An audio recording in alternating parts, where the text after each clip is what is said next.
Is mining Bitcoin to make up for falling tourism revenue. It's using the funds to pay for government spending. But how does the mining process work? Miners collect and verify Bitcoin transactions from the network. They use powerful computers to solve complex puzzles. The miner who solves the puzzle gets to add the verified transaction to the blockchain, a digital ledger, and is rewarded with both newly created Bitcoins and transaction fees. Every transaction is recorded in a public ledger, which is encrypted. No single entity controls Bitcoin. Bhutan's holdings are worth more than $1 billion, or nearly 30% of GDP. In 2023, the government sold $100 million of Bitcoin to fund a 50% pay rise for civil servants. Al Jazeera's Bernard Smith has been to Bhutan to see why Bitcoin has become such an important part of the country's economy. In Bhutan, gold is everywhere, a Buddhist symbol of the everlasting nature of enlightenment. Now, this small Himalayan kingdom is investing in a future it hopes will be blessed with what backers call digital gold, Bitcoin. It's also finite and supposedly everlasting. There are hundreds of people who have made billions of dollars on the back of Bitcoin.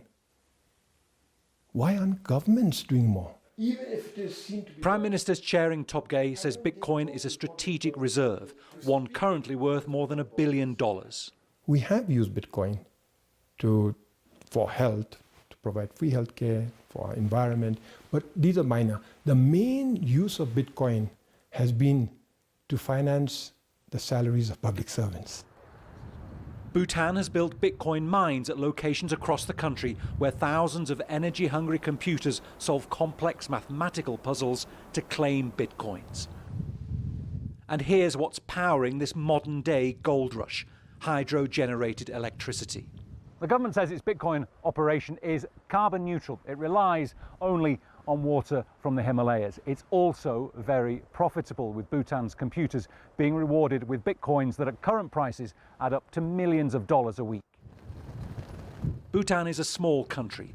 Large-scale manufacturing and agriculture aren't possible. Almost all food is imported, and options for economic development are limited.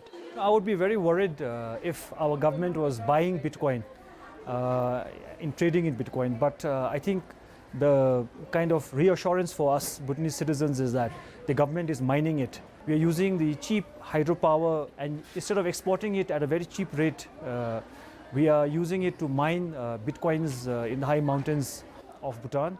Whatever I require for the chief executive of Bhutan's sovereign holding company says exploiting Bitcoin and other new technologies is vital to economic development. I think you cannot run away from blockchain, cannot run away from AI, how blockchain and AI will combine the industry of money, if I may say, and how money flows from one hand to another, because it's one of the biggest innovation in the space of money for humanity from the time we remember where money was discovered or invented. Will the Bhutanese one day be making Bitcoin offerings to Buddha? The Prime Minister thinks the world is heading inevitably towards using and exchanging Bitcoin just like any other currency. Bernard Smith, Al Jazeera, Thimphu, Bhutan. And Bernard joins us now live from Thimphu. Bernard, Bhutan has huge reserves of Bitcoin. Are they leading the way? Will other governments follow?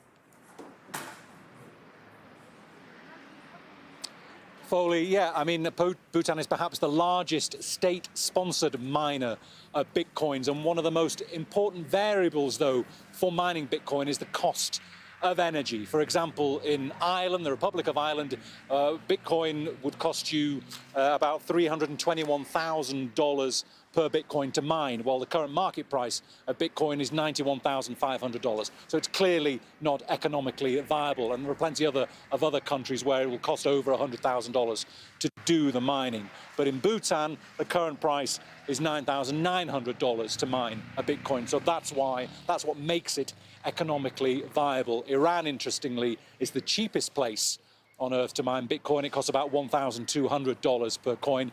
But Iran is cracking down because of the amount of people trying to mine and how much energy that's sucking off the energy network.